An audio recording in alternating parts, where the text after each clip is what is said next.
The Dallas Morning News, and I am so happy to see so many of you here tonight for this wonderful occasion. The session tonight is exactly what KERA and we had in mind when we thought about art access so long ago. It took a lot of hours, a lot of thought, just so many people who were so dedicated to the mission and to the purpose of art access. Thank you, Larry, sorry. And the thing is, it's finally been born, and look what we're going to have tonight. These wonderful women sharing with us the insights, and actually it speaks so much to the purpose and the mission that we had for this partnership, more importantly for our journalism. We believe that what we do for a living is to shine a spotlight on all the wonderful things happening here, and when we do the opposite, it is to make our community stronger. We believe in solutions-based journalism. We live in a community that is so rich in diversity, so rich in talent, and therefore we have these wonderful women here tonight to showcase the best of DFW. So I won't belabor this wonderful discussion that we're about to have. I'm just so excited to have you here tonight. I also want to introduce Gilbert from KERA. He's my counterpart there, and so happy for them and the partnership.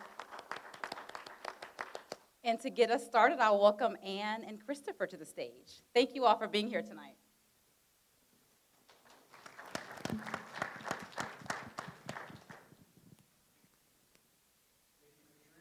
I'm Christopher Wynn. I'm the Arts and Entertainment Editor. And I'm Ann Bothwell. I'm the VP of Arts at KERA.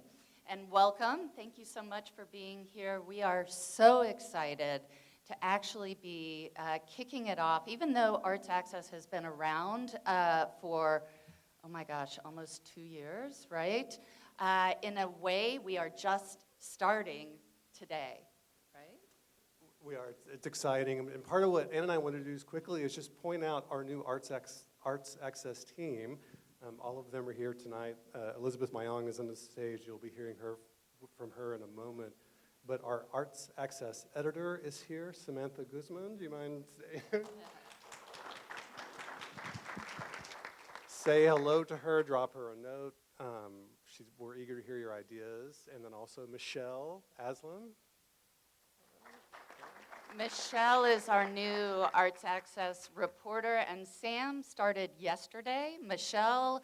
Today is Michelle's first day. So when I said that this feels like day one, it's because Liz finally has the rest of her team around her, and now they are ready to take off. But I do think one thing we want to point out, and we're just going to be really quick, but this team, I think it's important to note, is additive to both KERA and to the Dallas Morning News. We still have our arts teams at both locations, and some of them are here tonight, and so just really quickly want to recognize Galilee Abdullah, if she is, I saw her a minute ago, she may have stepped out, and Jerome Weeks, who are both KERA arts reporters. Also Tim Giovanni, covering arts and classical music in the back row. Many of you know Tom Wong, who helped drive this project from day one. And also John X. Miller is here tonight, our senior editor and my boss here at the paper, and many more of our folks. So we're all working together, and it's been a great collaboration. All right, and thank you so much to our panelists and Liz, who is Arts Access reporter-producer, who came to Arts Access from KERA, where she was the digital producer prior to joining this team. Liz is going to lead the conversation tonight, and we'll let her introduce the panel. Thank you. So this is really based off of a story that we published weeks ago about 6 ways that arts groups can better support women leaders of color. And so we're going to be diving into that conversation today. To what we'll be talking about later.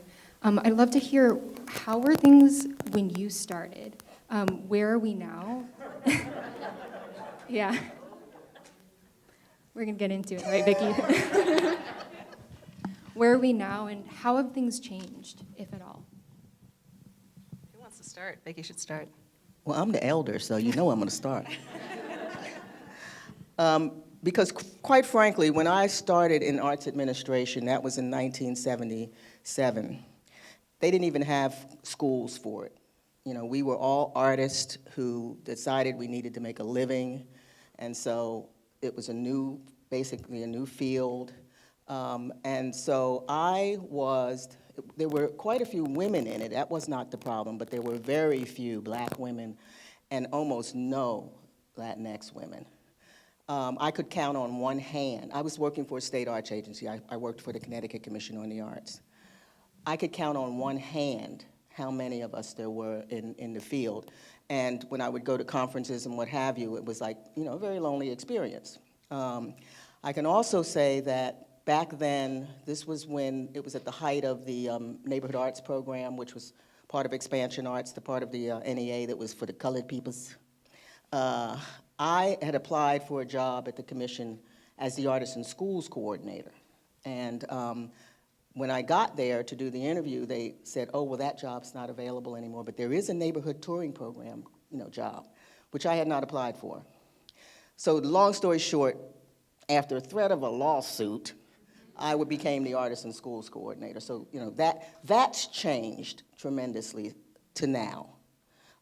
We still have not nearly enough people of color in various leadership positions. You have more, under that, you have more people, but leadership positions, there's still a dearth of, and especially women of color. And I have to think about, I've worked at 4 or 5 museums now at this point in my career, and I have always been one of 2, or maybe one of 3 or so Asian women in the entire organization. So we're talking anywhere from a 50-person organization to a 200 plus. And that's all there is to say about that. It says the story, that tells the story. That tells the story. I'm the youngest in terms of arts experience, probably the oldest in terms of age, but we'll talk about arts experience. With 23 years, going on 24 years, leading an arts organization. And things have changed tremendously. I think the biggest change I'm seeing this year is we're actually talking about fair working conditions for the very first time in maybe the last year or 2. And I guess this is across the board, but the idea that we deserved to receive fair pay was never. Board members would say to me, you get paid in other ways, meaning you love your job so much that that's enough pay for you. So whatever you make, you're probably happy to get paid whatever you make because you're just loving your job so much. That's the biggest change. I mean, so many changes over the years, but that's a big one. Thank you for that. As we talked about in the beginning, this is based off of a story that I wrote about 6 ways that arts groups can better support women leaders of color. So in it, we talk about how it's vitally important that arts groups are prioritizing the well-being of these leaders, but we know that that doesn't always happen. So looking back at your careers, are there ways that you wish your mental, physical, emotional well-being was better supported? Yes. Short answer. In short, yes. Thinking back, you always see, and I'm not blaming organizations, necessarily. We're all just trying to a very large extent, right? And especially in arts nonprofits, we are always taught to work with less and, put our heart and soul into it, and et cetera, et cetera. But you would see, mainly from HR, HR initiatives like culture committees or wellness committees. The word wellness came much later, right? But committees to help make things fun, right? Things to help, book clubs and what have you. And those were small things designed, I think, to try to create a more inclusive or environment for staff. And I think that those are always very well intentioned, and if it works within an organization, that's great. I never fully could embrace something like that. And as the years went by, you saw more DEI, inclusiveness committees, more efforts in that way. And I was always asked to join a specific committee, DEI, to be that person. And I'm okay with that though, because I'm happy to be that role, and even if it's in a performative way or in a tokenist kind of way, I'm just still using that seat. I'm going to get that seat, I'm going to come in, and then I'm going to be very loud, and I'm never going to leave, and that's the way we can make change. So even if it was on a more shallow or a broad-based effort, or if an act, I'm going to take it up. And I think that's something that I wish I had done more of, and more vigilantly and louder in my earlier years in my career, because I wonder how much change I could have created a little bit more change within an environment, within a staff environment in my younger years, just being one voice. How do we wish our wellness was covered? I have no problem working night and day. In fact, I don't understand the concept of work-life balance. I'm not saying everybody should be that way, but when I go home, I don't always know what to do with myself. So that's not the problem. I think mental, emotional well-being comes from being respected. And too often, our board members assume that artists don't need to be mentored and need to be told how to do things in the real world, how to run a business. And we're actually quite intelligent human beings with a tremendous amount of experience in an industry that is quite different from the for-profit world.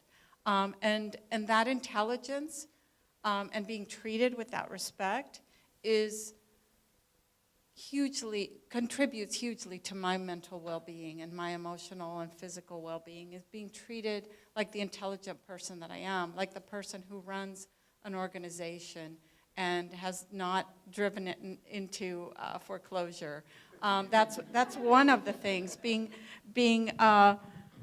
listened to, being respected, being paid fairly, I think is a great step. As well as understanding what my priorities are. And my priorities are not going to be the same as their priorities are when they're in their office. And making their priorities my priorities is a little bit of a gaslighting, because you're asking me to make something lasting and of beauty and important. But also telling me that I have to do it as cheaply as possible, with as few people as possible, with as few resources as possible. And those things are soul-killing. They truly are. Being asked questions about how much I can accomplish for how little money is soul-killing. And so those are some of the things that will help artistic leaders of all levels, is my input. I have more on my list, but I would like to turn over the time. Well, let me think about that. I think that probably if I had understood that self-care was important, I would have liked to have done more of that. But that was not a concept that even entered into the conversation back when I was, young, and now I don't, really care, but, then it was not a concept. I admire the young people today who actually talk about that being a priority. What I would have liked to have had more of was the understanding that I'm bringing a certain perspective, and that perspective is as valid as any guy that might bring another perspective. So having the constant questioning and second guessing, that's happened a lot. So I think that's like you were talking about, Kathleen, that's to me a sign of respect and consideration. And when that constant second guessing happens, you know that you're not being respected in that way. And she's right, it is very soul killing. But it also means that you end up being angry a lot, which is, it's no way to do the work to just be constantly angry about the stuff that's not happening, that should be happening. So I think I would have liked that kind of consideration as I was doing my work. Yeah, it's hard, again, thinking back in the early stages of my career, what I was, if there was a discrimination or a microaggression or even just like a lack of, being given adequate resources in some way. Is it because of my age or my race or my gender, and is it all of it? Because ultimately everybody at, in the beginning stages, whether you're entry level or climbing up to middle management, everyone at the top still looks a lot different than what's happening, at the bottom of the pyramid. And so not being taken seriously or being dismissed was something that I just learned to live with in a lot of different ways. I was, expected to and given tasks that I executed well, and it was fine, and that's what she's there for, sort of thing. But in terms of truly being given an active presence or a seat at the table to contribute to ideas, to find ways to stretch and grow my career or my experiences, those were things that I had to speak up for, and I didn't do it enough, and I didn't do it often enough. And I think when I'm thinking about self-care and how much I worked, and we all worked more than 9 to 5. We worked evenings and weekends and late into the night, and et cetera, for salary. We were so glad to go from hourly to salary, and then But you love your job. Oh, that so first that's paycheck enough. was like, wait a minute, I made a mistake. But there wasn't the self-care. I would have really benefited from a mentorship more, than say a book club or something. Somebody who was really at the top, taking a look at everyone who's down there and really seeing what they can do to help improve that person's professional experience. And I think that's my overarching message for tonight, really, is where that mentorship is from all levels, not whether it's from organizational leadership, whether it's board, and community too. The community who's keeping an eye on these organizations to keep the transparency, full, clear, and to have high expectations for an organization at all levels. Yeah, what I'm hearing from all of you guys is kind of this weaving of both this initiative for self-care, what you can do individually for yourself, but also the challenges of trying to shape or change the systems and culture of an organization to work for you and to enable you and empower you. So I think those are the two things working there for sure. Another one of the recommendations in the story was to allow women leaders of color to build their own teams. And I know you guys are all very passionate about this. So I'm curious, what are the barriers? What are the barriers to making that happen? And how do we navigate around those to effectively, start doing that work? Well, I think one of the things that clearly is at the root of that not happening is that thing we talked about in terms of respecting the woman as coming to the table with all that she needs to come to the table with, and not second-guessing everything that she's doing.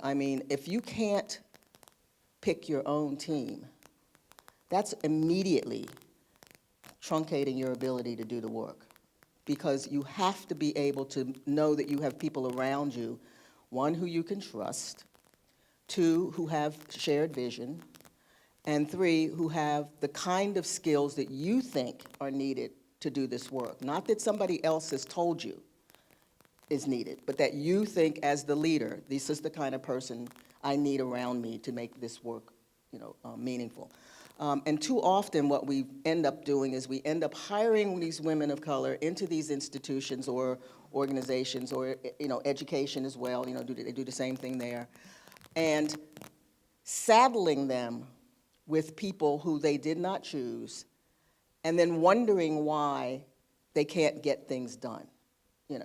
I'm gonna say that if we don't see that that is one of the strategies for getting rid of somebody, because that's what I've always seen it is. If you don't let the person come in and build the team that they need to do the work, then you are slating them for failure, and you know it. Because everybody knows that when a guy comes in and he cleans house and he gets everybody in, everybody goes, wow, that's great, he's powerful, he's got it. But if a woman comes in and cleans house, it's like, what's that bitch doing? You know, what's behind all this? You know, there's always this suspicion that this is not right, you know. So it's a whole cultural shift in the thinking of, you know, how do you support somebody coming into a job? Well, you support them the same way you usually do most males. You let them build their teams the way they need them. It's trust.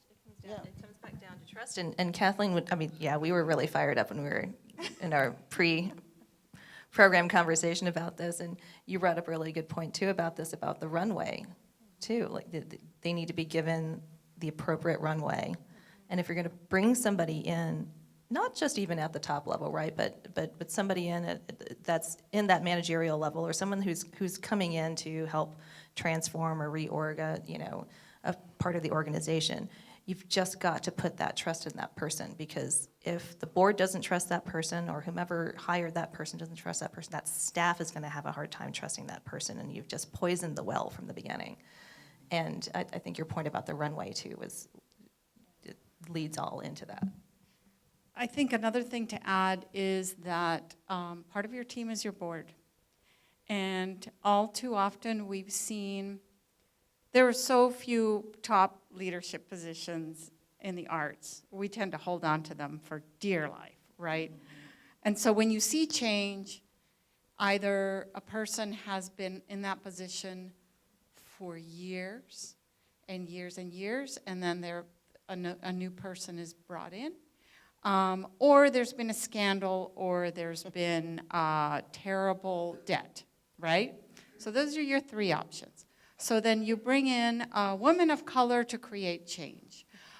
Because yes, we need more, no more white, blue hairs. We need those young people, and you're gonna do that. But then you see that the board is what stands in the way of any meaningful change. Well, yes, we want the young and diverse audiences, but we don't want to offend all the people who have been there forever. And I'm going to tell you, you can't make change without upsetting a few people that you're going to change things. It's so interesting how change averse the arts are. And so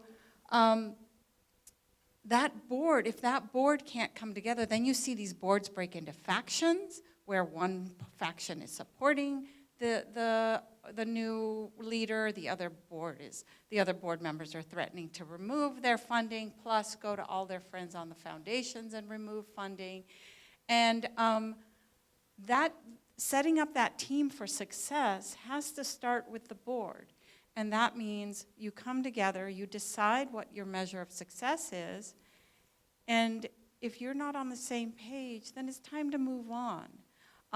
If you're on a board and you want to do that executive director or artistic director's job, then go get in line and apply for the job, because it's not your job to make those decisions. It's your job to just make sure they don't drive it into the ground, but not to run the organization, not to make choices, artistic choices, not to stand in the way and tell them how to do the job that they know how to do, that you brought them here to do.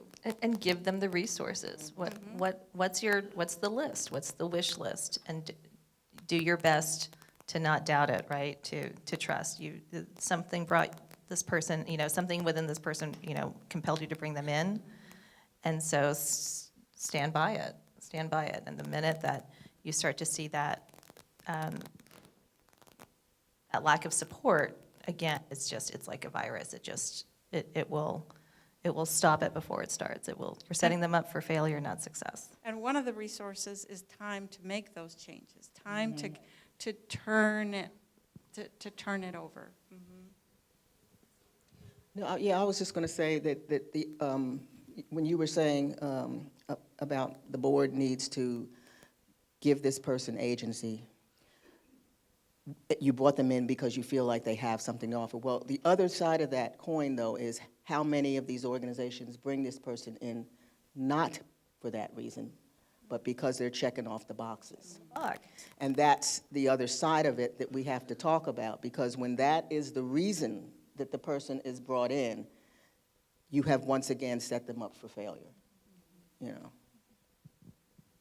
Something that Kathleen said that stuck out to me is, you know, these kind of traditional metrics of success that are used to evaluate arts leaders. And I know you've all also been passionate about this as well, in challenging those. You know, for example, a hyper focus on numbers right when someone gets into a position. So can you talk a little bit more about why we need to challenge those old metrics and how they could hold back new diverse leaders that we all want to see in these positions? Well, you know, it's interesting because I don't think it's an either or, because the implication is that if you bring in a leader of color, then all of a sudden you're not going to have any money, that's not going to be the focus. I think that's it's a myth, first of all, because we've had plenty of leaders of color come in and turn the whole thing around and make money. I think that what we have to do is to look at what are the reasons that the organization is thinking that they need a change, a cultural change. And if it's not that they want to, in fact, broaden who they are appealing to, because I'll never forget, there was a museum here that was having an exhibition, and they wanted to bring in more black audience because it was a black artist that was showing. And I mentioned that there was a black collectors group, and the first thing out of the marketing person's mouth was, oh, well, we can offer free parking. And I went, did you hear what I said? They're collectors. I think they can pay for the parking. But that was the idea, was that the reason what was keeping them from coming in was money. And when you don't have a clear vision of why you want this leader of color to come into your organization, and it's only to basically have the optics, you can't set it up in a way that will be meaningful. I think about metrics too, let's say from a visual arts organization standpoint, right? We're looking at visitor attendance, we're looking at revenue, we're looking at number of memberships, et cetera, all of these things. We'll look at zip codes, right? How many people from a certain zip code came and find a minor victory in thinking that we've reached a community that we haven't been able to normally penetrate or what have you. But other metrics to look at beyond like board diversity, which has become so common now in a good way, right? Staff diversity, staff happiness, staff awareness, staff DEI, education, and the media.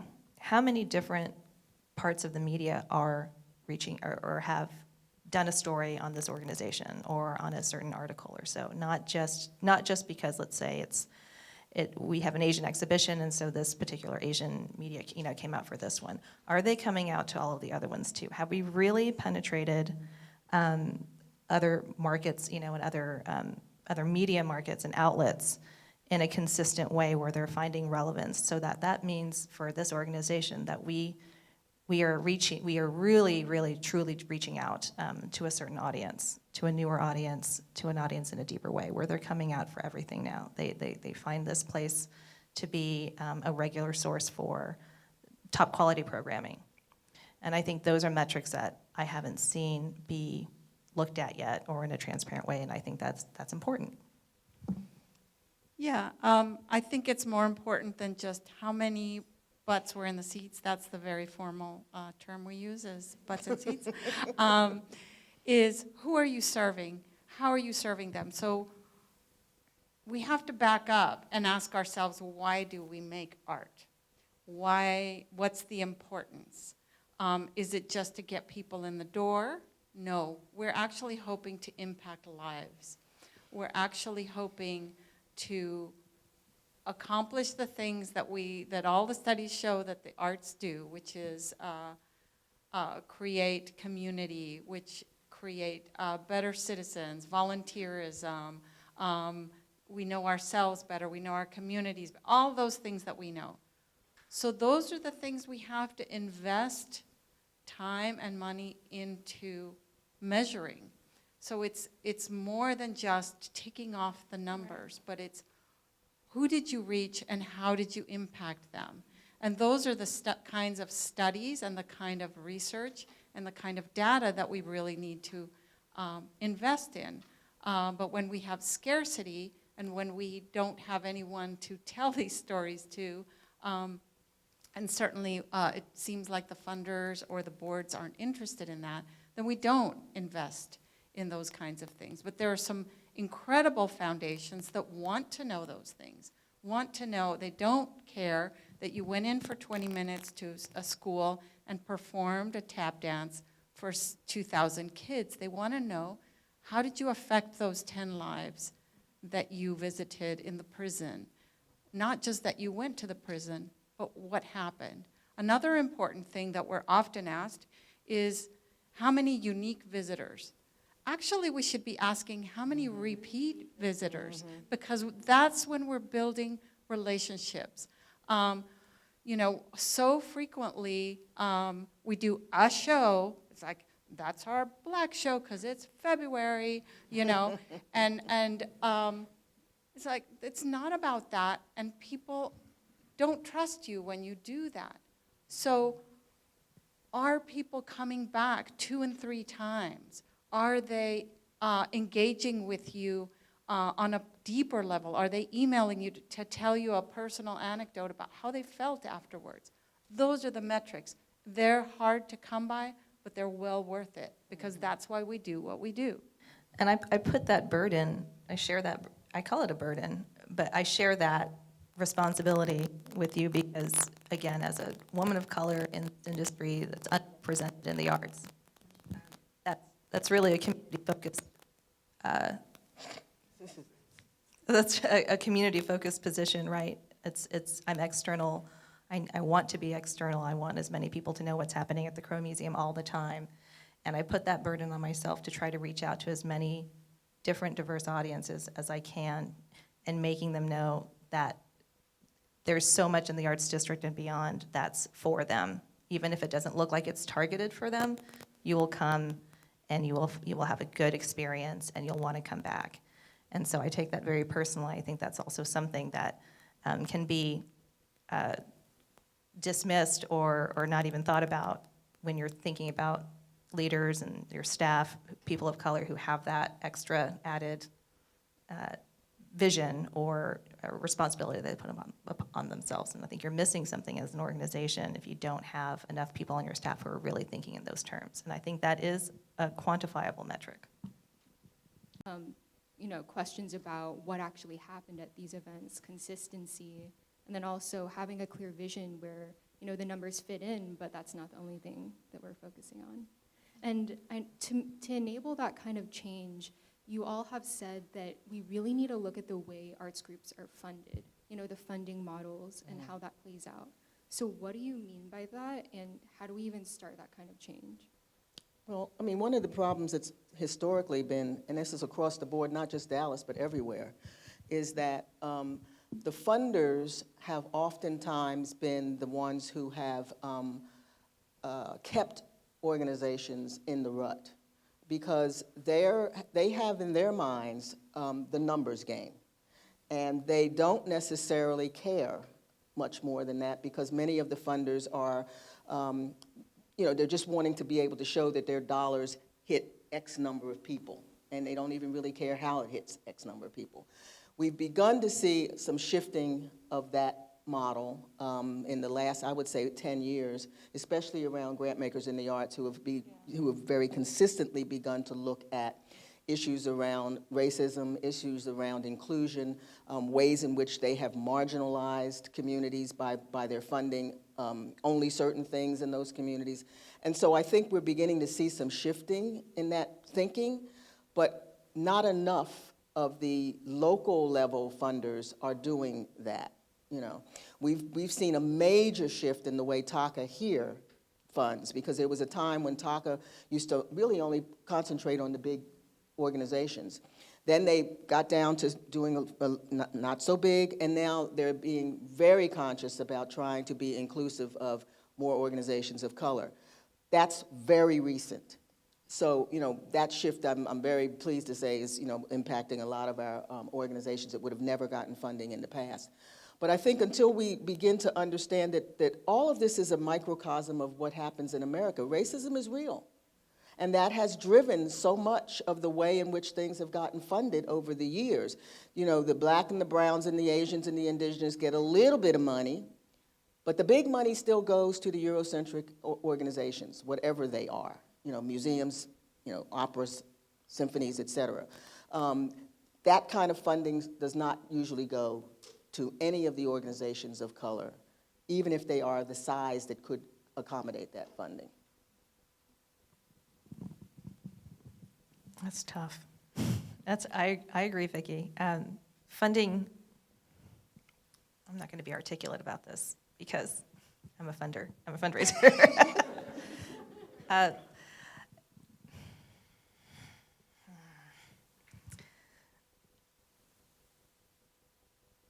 I think there are a lot of people in the communities who are just not being asked properly and are not being asked well.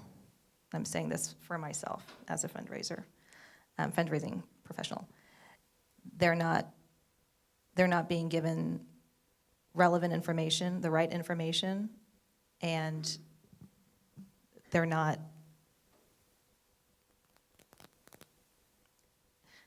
being given an opportunity to engage with an organization in a way that's meaningful for them. And I think that is in general, a development issue. In general, we look at, capacity and interest sort of in this kind of general guideline, right? Wealth screening and et cetera, and this person's a little bit interested, but I think that we're not doing it. We could do it in a more sophisticated way, and especially with communities of color. And you've got this Black collectors group that you are aware of. Talk to me later about it, Vicki. But everybody should know about this group, right? And in the arts, right? There's a lot of people who have a love for it. They're not, again, being seriously looked at for prominent board positions. I think that's come a long way. And I wish that Lily Weiss was here sitting on this table, or sitting on this panel, because she's the right person to talk about all of this, especially as an Asian female and arts leader. But you see the change. You see a lot of boards now that are putting that at the forefront of priority, and I appreciate that, and I think that's overall, they're doing a very good job.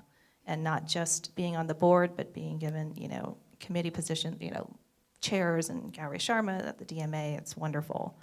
But I think there's a lot more to be done there, and there's, again, just a lot of people out there who just haven't been asked to fundraise, or to make a donation, to fund an exhibition, to make a major contribution that could potentially be transformative for an organization, especially these smaller organizations. And that could be easily fixed if we make that a priority. So that's on organizations, I think.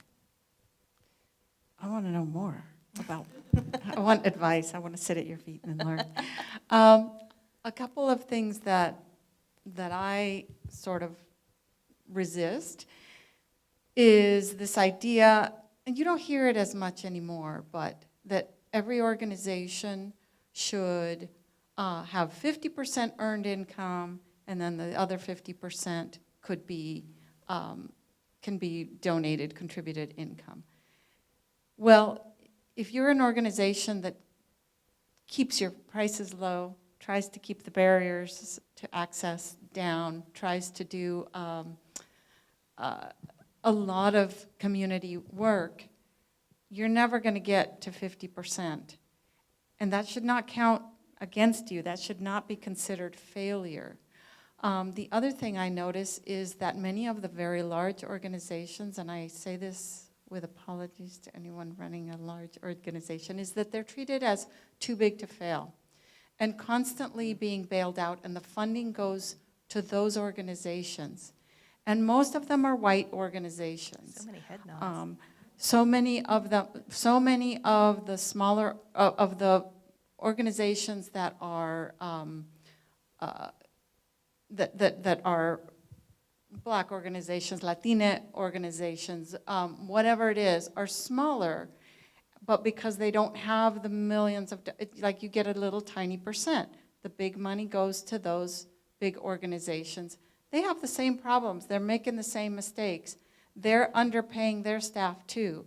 But we're expected to make do with so much less when we are smaller organizations. And whenever I hear of a larger organization hurting financially, really struggling, and you know we all hear about it, I go, oh no, they're winning funding from this foundation, that, because they're all gonna run in and bail them out. And that's, you know, I think there's enough for all of us. I really do think that there's enough for all of us. The other thing that I want to say, with all due respect to the Texas Commission on the Arts, of which I have a fraught opinion of good and bad. I'm certainly grateful that they're there. But where educational dollars only go if we go out into the schools. But if you apply for education to bring students in, you're not going to be eligible. Well, how are we going to get used to these students coming into our building, feeling comfortable in our building? That's not going to happen. The other type of, the biggest money they give us is for cultural tourism, meaning that artistic excellence is nice, but we really want to know how many hotel rooms you inspired. We really want to know how many dollars were spent by people. Yeah, you exist within your community, but we want to know how many people from 50 miles and beyond came, because that's where we're really going to give you the money. And I'm not sure it's the people running the Texas Commission on the Arts. I think they are told by our legislators that that's where the money is. So I want to say that in case you're all out there listening and are about to cut my funding. But I think that we're all forgetting why we're making art. Sophie's choice. Yes. You know, if that ends up happening, right? What you, true artistic maker, what is going to get butts in seats? Yeah, absolutely. I mean, we all want butts and seats. Don't get me wrong. But we also want to change lives. We want to create outstanding work that's going to last. And there is, according to what the funding models that are happening now, the great works of art that have existed throughout time, that we travel miles to visit, would not exist today. Well said. I know we've been talking about a lot of big picture things, but I know each of you, has to come in and negotiate how you're going to show up in the workplace each day.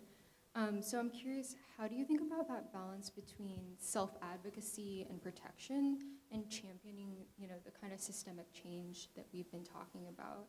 What does that look like for you on a daily basis? Well, I don't work for anybody, so my job is easy. We all work for Vicki.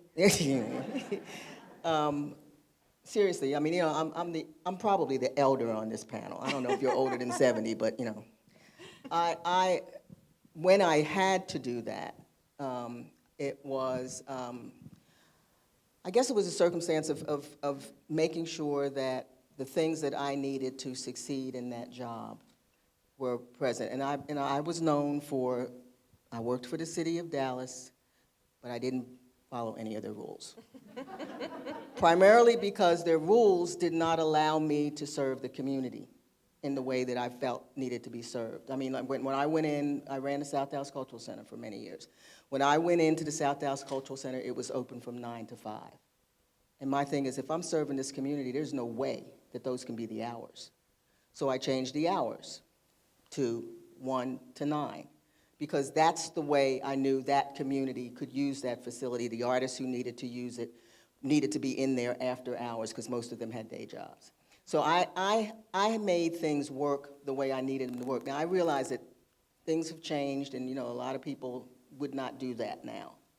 But that's what you have to do. You have to examine, what is it, if you're serving the community, then you have to look at what is it the community needs, and how do we make this institution work for that community. whatever the community is. You know, in my case, it was very specifically, I was working for the South Dallas community. That was my immediate, and now we had, you know, we had a national and an international presence, but immediately I was serving the people in that community, and I had to make it work for them. And that was the way I made it work. I mean, we had Soul Rep Theater as a resident company at that point. I did that because that's what they needed to be able to function. Without a home, they couldn't do what they needed to do. Those are the kinds of decisions that I had to make on a regular basis, and they weren't what was supposed to be done at the city.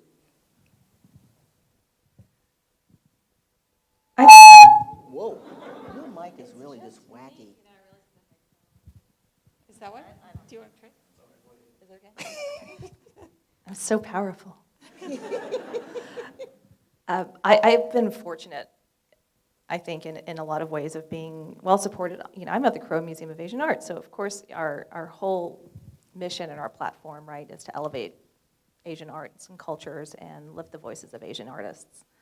So that's my daily world, which is wonderful. And I think what I've experienced the most and where I feel empowered at this stage in my life to do is to speak up when there is just a teensy bit of microaggression that happens. And it happens a lot, and I'm not saying it's from staff necessarily, but it just happens, right? It's visitors. We're so fortunate to have, you know, we like to brag about our very international visitor base that comes to the museum. And it's wonderful, but it's the arts district, and you know, the majority of our visitors are still Eurocentric, are still white, our donors, our community, and I think there's still a lot of, there's always an education about how to approach what we're doing and how to respond to or how to talk about the artists that we're highlighting, to talk about the art, our historical art and artifacts in a new and relevant way. And I think that's something that is very important to me, and it's a significant part of my job. I'm the development director, but my job, I think, really is a lot of that, to help to dispel some myths and to also speak up about it when you hear it. That's probably not a voice that I had originally 20 years ago when I was first starting out, but it's incredibly important now more than ever. And I think that the positive shift that you see is that people respond to it. We know about it now more, I think. And we generally have a very welcoming visitorship that comes in and is always very open to learning and to learning a new way. But I think that's important for any person in the arts, any citizen, right, but especially people of color, women in color, to speak up when something is said, or to speak up when something is not said, because it really makes a difference, and that can change a conversation or a tone so quickly and for the better. I have a little bit of a different take on it. I was raised in Mexico, and conflict is very uncomfortable for us. So speaking up and advocating for ourselves is incredibly difficult, particularly my generation and older. But I'm watching younger people advocate and learning from them, speaking up for themselves. And I don't think I have the answers, because I'm just now in the phase of learning how to do that, and how it's so important. I'm learning that it is an option, and it's so important to do it, but you got to teach yourself how to do it.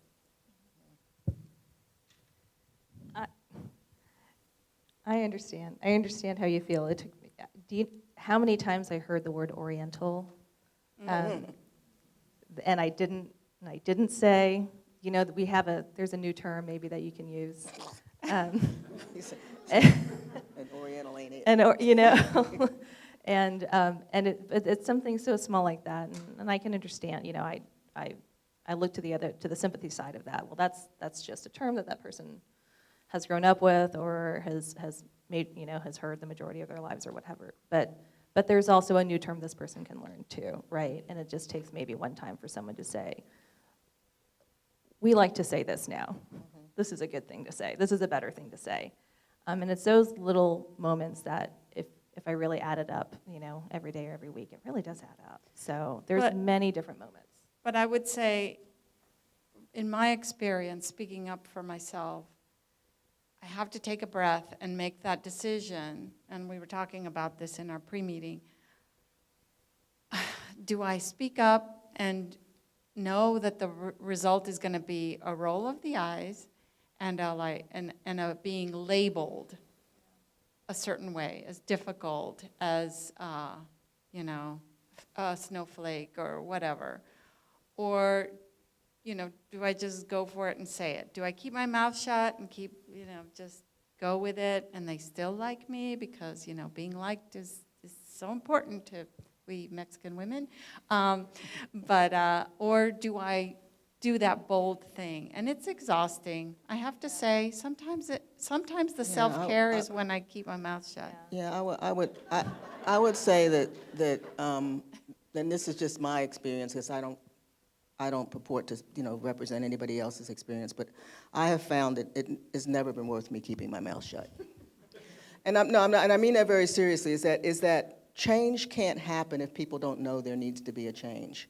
And that if I remain silent about something I know is wrong, I know is hurtful, nothing is going to change. And so I feel like there are ways to do it. You don't have to attack, but there are ways to make people understand that, that's not cool. That particular term is not used now. Black people have been through 50 million terms. That we've had to go from colored to, we've had to go from other worse words, but colored to Negro to, African American, to Afro-American. So, we've had all kinds of names, and some people still are comfortable with one or the other, but what we can't do is let someone else define us. And so that's why I feel like you have to speak up, and especially as women. I feel like we're expected to be quiet, sit down and be quiet, and let's face it, the arts is made up, not at the leadership level, but at every other level, it's women who are running most of these arts organizations. So if we're not speaking up and say, Damn tootin'. Yeah, okay. And if we're not speaking up and speaking truth about what's going on, then we're not helping the field. That's my feeling on it. And on that great note, we're going to shift over to the Q&A portion. Okay. Who's doing it? Ms. Morgana Wilborn, thank you for tonight. I feel encouraged about Ms. Vicki, how you're saying to speak up, and Kati, how you also mentioned about, even our organizations of color don't always get it right. And there's so much work to be done against the pain from Eurocentric institutions. But what do we do? How do we heal when our leaders of color have internalized that and project that pain onto their employees? And those who, whether they're younger Gen X to Gen Z, are here to lead and represent, but they receive that same pain. And it's hard when our leaders are the leaders that join you all on articles such as this, on daises about equity and inclusion, and who have made the inroads so that we can later walk through the door and lead. How do we make awareness? How do we heal together? And how do we make sure that we can break that cycle of pain? What is your advice on healing so that, the fight is so big against, structural racism to begin with. It's even worse when there's leaders of color who are coming in that carry pain from our senior leaders, right? That have led the charge and have gained it for so many years. How do we heal together? Thank you.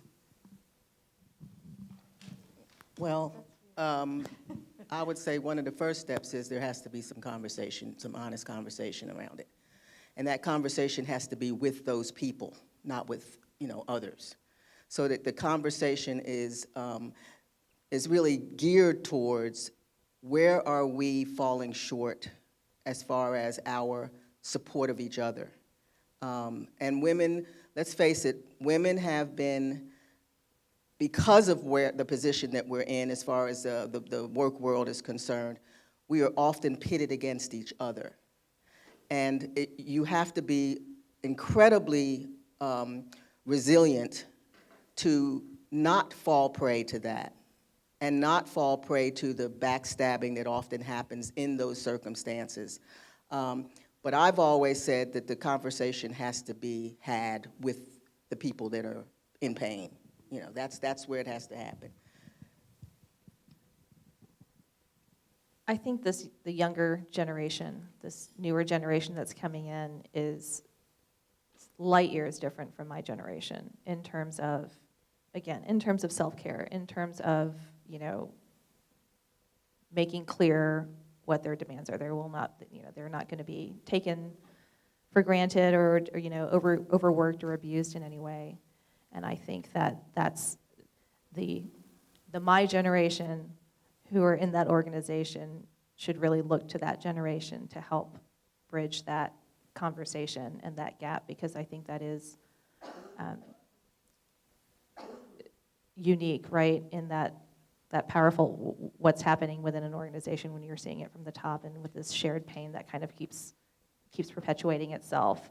What is that cycle? How to break that cycle? And that's a really tough one. But I do think that there's, when I think about myself, I really do look to the younger folks that are coming in and think about them and think, I have such a responsibility to make their professional path so much better than mine. What can I do for that? And I think that would maybe give me some strength to do something at the top that I can kind of create that for them, create a ladder or create something, because they're talking and they're so many of you out here, you know, in different ways than I ever did when I first started in my 20s.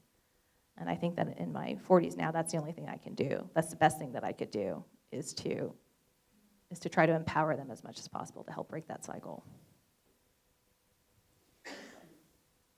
I don't have anything to add. I think they said it beautifully. I think it's hard.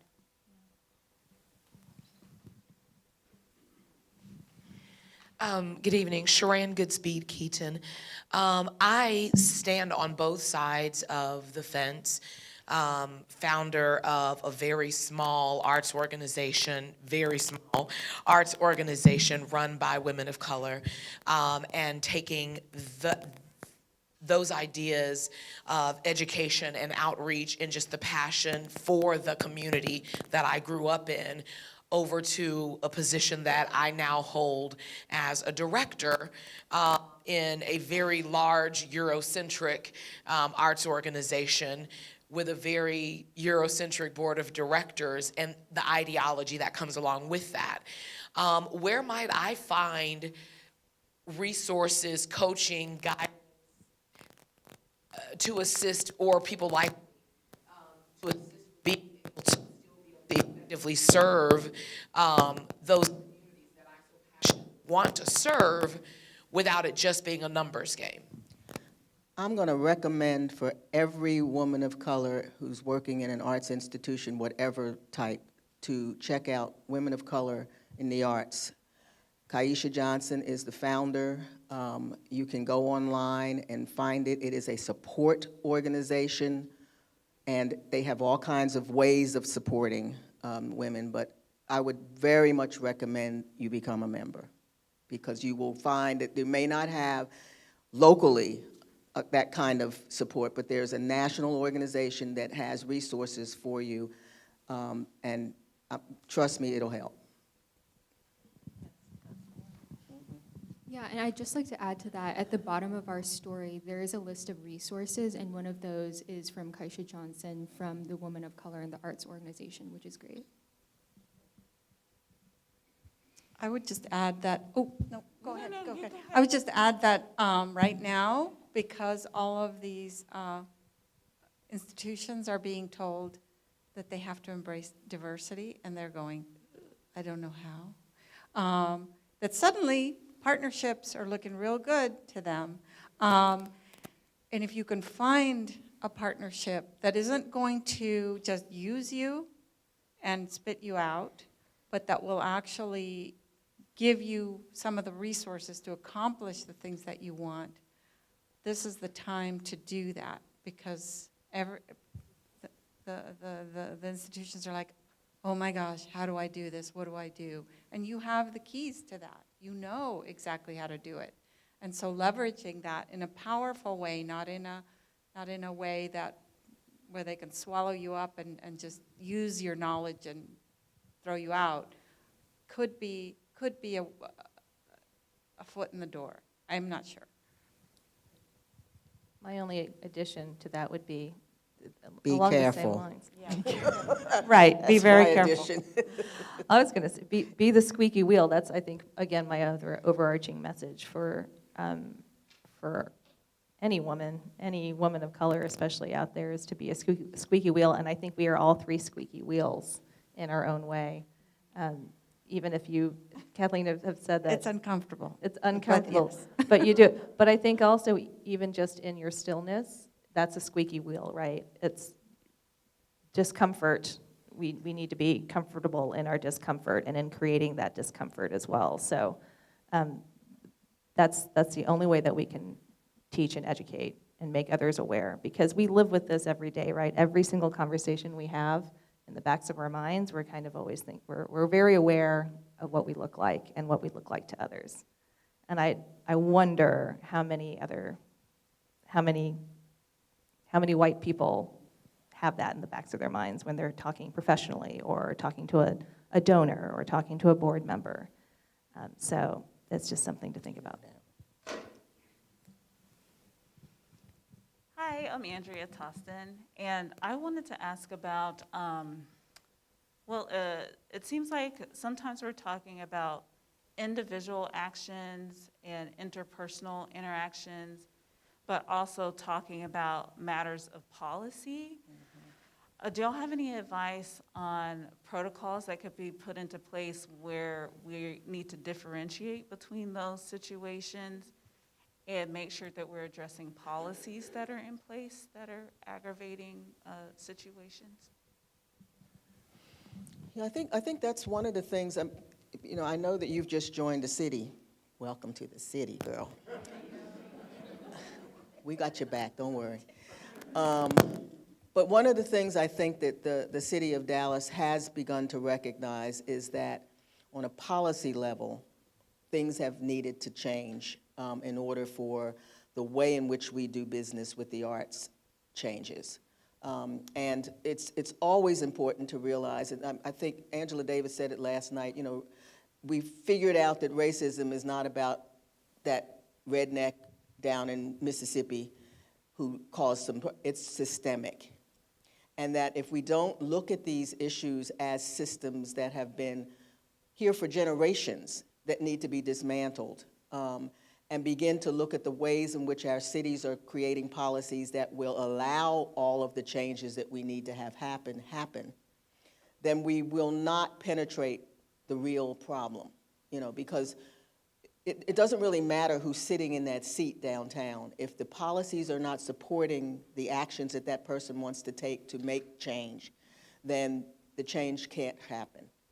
If we don't see political strength on the part of our city council that says, we're not going to give money anymore to organizations that don't do these things. That's really where it all starts. It's like, what are you willing to put on the table to change this system? And if it's not that all of that stuff you took for granted that you were getting just because, like you were saying, Kathleen, the biggies always, they're too big to fail. If they're not too big to fail, because I can tell you, I was working for what was then City Arts Program when the ballet failed. And Jerry Allen and I let it fail. Because the feeling was that if you did not have a community that was willing to support you, did you really need to be here? And my big thing was, we need Dallas Black Dance Theater, because guess what? They're getting support from their community. So those are the kinds of things that happen in a city when you start looking at what are the policies that need to be put in place in order to really see systemic change. I have a question about that. So with City of Dallas, who would we call, truly? Well, the City of Dallas is your city council people. And the city We're in the council city appoints us, who are the commissioners, And those are the people who are dealing with the policy issues. You've got a staff of people who are all arts administrators who are there to carry out those policies. But really, I mean, I have to say, and I mean, this is not to hurt anybody's feelings, but we all know it's true. Dallas is one of the least political cities that I've ever seen in terms of people don't vote. So as long as they're not voting, you know, the people who sit down on that horseshoe will do whatever the developers tell them to do, because that's who's really put them there. Until we understand it is essential for us to know our city council, to have those people know that we are supporting them or not supporting them if we don't want them there. That's the group of people who make the policies around the arts. The Dallas Arts Plan was first, the city policy was first done back in the late 80s, early 90s, and now we have a Dallas Cultural Plan. That plan was done by this community. The city council adopted that plan, but if they don't do the plan, I mean, the plan is good. The plan is really good. It's got great things in it, but that's on paper. If we're not making them do the plan, then we've wasted a lot of people's time. So I have something that, a very real recommendation that I believe has been very valuable to us is before any kind of DEIA training among our staff and board, we did a full audit. We hired an organization to do a full audit. And they looked at all of our policies and procedures, all of our documentation. And so they asked, you know, show us your hiring practices. Well, we don't discriminate. Here's our anti-discrimination. And they said, well, that's not enough. You've got to standardize. How are you going to attract applicants? What are you going to do once you have those applicants? What are the kinds of rubrics you're going to use to judge these applicants? All of those things that we didn't even think about. We just thought, well, we're super fair. We're great. They said, no, these need to be policies. And so sometimes you can't see what you can't see, or most of the time we can't see what we can't see. And so an outside organization can come in and spell those things out that you need as policies. And there's not an organization out there that couldn't use a nice little outside pair of eyes to just check things out. Yeah, I think more organizations just need to embrace the fact and the idea that you're probably not doing enough, just because there's always so much more to do, and there hasn't been a very clear roadmap in how to do it right or how to do it well. And again, in terms of bringing inclusivity and bringing belonging together into an organization that's not just top down, bottom up, but board, community. So just embrace it, right? Let's just embrace that we could all be doing it a little bit better.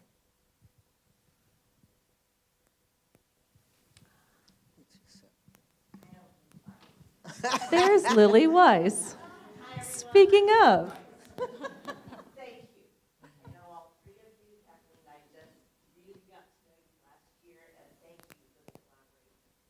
What I want to say to all three of you is you mentioned something that I believe in from day one. You mentioned the importance of mentoring.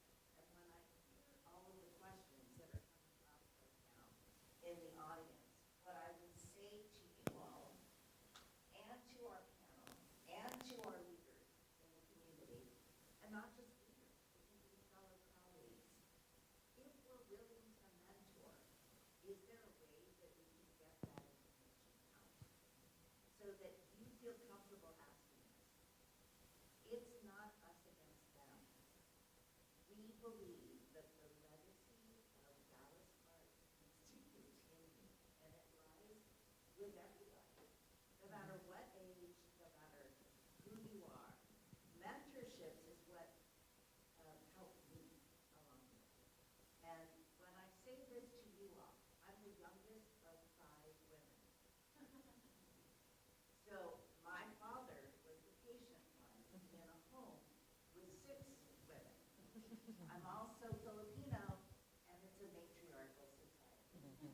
So I had the good fortune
wrap it up. Thank you again to all of our panelists. Have a good night. Thank you. Thank you, Liz. It was wonderful.